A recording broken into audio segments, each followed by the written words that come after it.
Parent होना बड़ा मुश्किल काम है, क्योंकि आप बचपन में खुद प्रतिस्पर्धाओं में लगे रहते हैं और पेरेंट बन के एक नए किस्म का कंपटीशन हो जाता है। इसका बच्चा पढ़ने में मेरे बच्चे से ज्यादा अच्छा कैसे हो गया, उसका बच्चा दिखने में मुझसे मेरे बच्चे से अच्छा कैसे हो गया।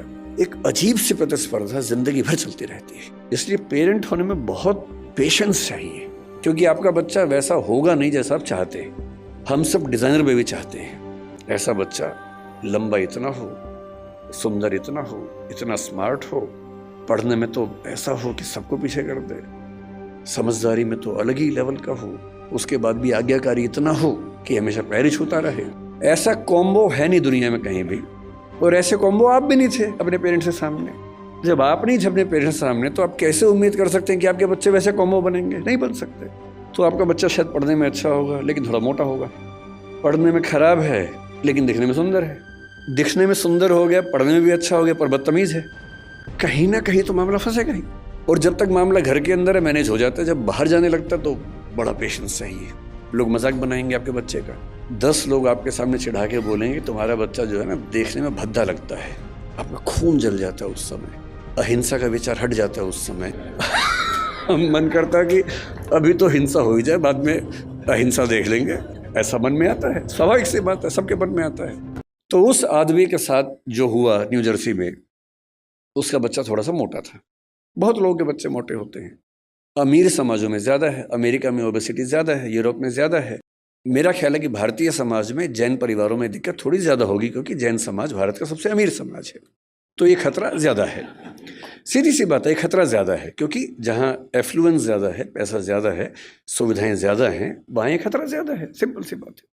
तो वो पेरेंट ऐसा था, बाप, एक दिन उसको शायद किसी ने कह दिया होगा तुम्हारा बेटा बहुत मोटा है। उसे गुस्सा आ गया। 6 साल का बेटा, उसने बेटे को पकड़ा कि चलो जिम चलो मेरे साथ। बेटे ने कहा पापा क्यों ले जा रहे हो, लेकिन उस समय उसको बचाने वाली माँ घर में नहीं थी। तो बाप घसीटता वो ले गया जिम उसको, और ट्रेडमिल चलाया कि चलो दौड़ो इस पे। ट्रेडमिल तेज कर दिया, बच्चा पूरी ताकत से दौड़ रहा है लेकिन नहीं दौड़ पा रहा, धम से गिरा नीचे। बाप ने 2 झापड़ मारे, फिर चढ़ाया ट्रेडमिल के ऊपर।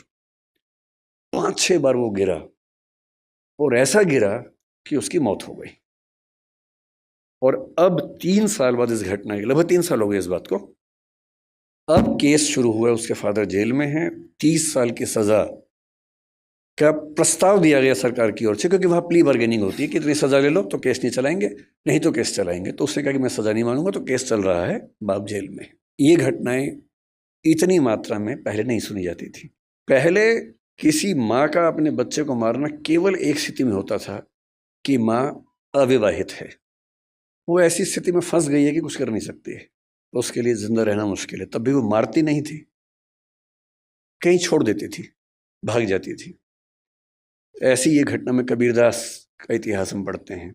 यहूदियों के जो प्रवर्तक हैं हजरत मूसा, उनका इतिहास भी ऐसा है। उनकी माँ ने भी उनको इस तरह से एक नदी के पास छोड़ा था, और फिर वहां से जो राज परिवार था उसने उसको अपना लिया था। वो दुनिया के इतिहास का सबसे कम इस समय हो चुका है।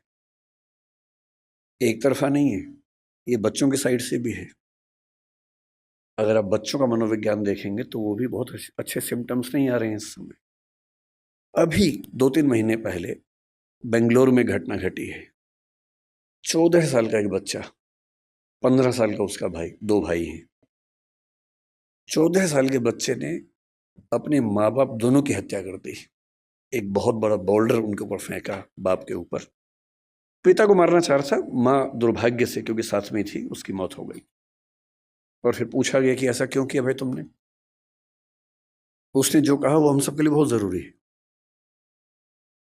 उसने कहा पिछले कुछ समय से मुझे और मेरे भाई को एलर्जी हुई, उस एलर्जी की वजह से हमारी त्वचा कहीं कहीं जल गई, काली हो गई। और रोज हमारे पापा बोलते थे, मतलब गालियां देते थे कि तुम कितने भद्दे दिखते हो, बदसूरत दिखते हो, क्या करते हो, बदतमीजी करते हो, कुछ गलत काम करते हो, इसलिए ऐसा हो गया है। और उसने पुलिस को बताया कि एक तो मैं खुद परेशान कि मेरे साथ ये क्या हो रहा है, और जब मैं घर आता था इस उम्मीद में कि घर पे कम से कम घर पे तो लोग मुझे समझेंगे, वहां तो प्रेम मिलेगा, वहां तो अनकंडीशनल तरीके से मुझसे बात होगी। वहां भी गालियां पड़ती थी, रोज गालियां सुनता था। और एक दिन जब गालियाँ बहुत ज़्यादा हो गई, नहीं झेल पाया, तो मैंने कदम उठाया और मुझे इस बात का कोई अफसोस नहीं। ऐसी घटनाएं। 14 साल का बच्चा है सिर्फ। आप इंटरनेट पे केवल एक चीज सर्च करके देखिए कि ऐसी माताएं या पिता बूढ़े जिनको बच्चों ने घर से बाहर निकाल दिया हो। मैंने यूं ही परसों नेट पर सर्च किया, old age parents who have been thrown out by their children from the home. मुझे लगा एक आध घटना सामने आएगी, कुछ पढ़ूंगा उसके बारे में। इंटरनेट के कई पेजेस भर गए, घटनाएं खत्म नहीं हो रही थी। और जो मोस्ट रिसेंट घटनाएं थी उनमें से एक थी बंगाल की, एक ऐसी औरत जिसका पति मर गया, 90 साल की है, 7 बच्चे हैं। 7 बच्चे उन घरों में रहते हैं जो उस महिला के पति ने और उसने मिलकर बनाए थे। और 7 बच्चों ने अपनी माँ को घर से बाहर निकाल दिया जिस जगह में रहती थी। बारासात की घटना है। बारासात एक जगह है बंगाल में, वहां की घटना है। अब माँ घर में है, कैसे निकाले? किराए पर एक टीम को हायर किया, बदमाशों की टीम को।